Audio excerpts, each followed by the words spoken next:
Rabbit at Rest is the final book in the Rabbit series by John Updike, who is a Nobel and Pulitzer Prize winning author.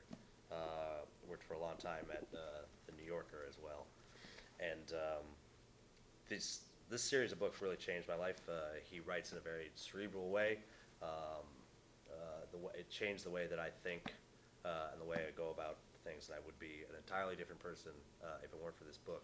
And so I'm fairly offended at the idea that someone wanted to deny people the privilege of experiencing this. I'd like to read the final passage from this book right now. His wife's familiar and beloved figure had been replaced by that of Nelson, who was also unhappy.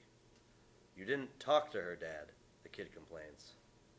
"She said you stared at her, but didn't talk."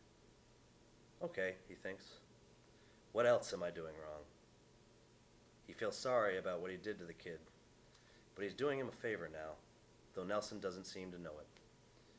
"Can't you say anything? Talk to me, Dad."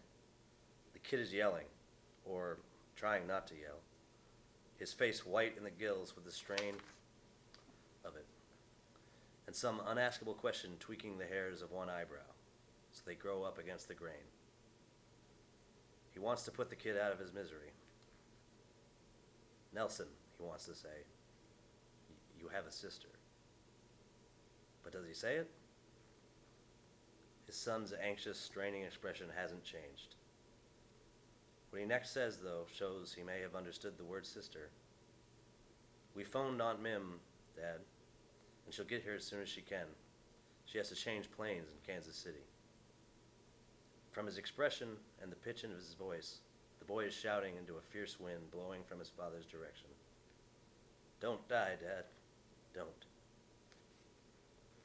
He cries, then sits back with that question still on his face, and his dark, wet eyes shining like stars of a sort. Harry shouldn't leave the question hanging like that. The boy depends on him. "Well, Nelson," he says, "all I can tell you is it isn't so bad." Rabbit thinks that maybe he should say more. The kid looks wildly expectant, but enough. Maybe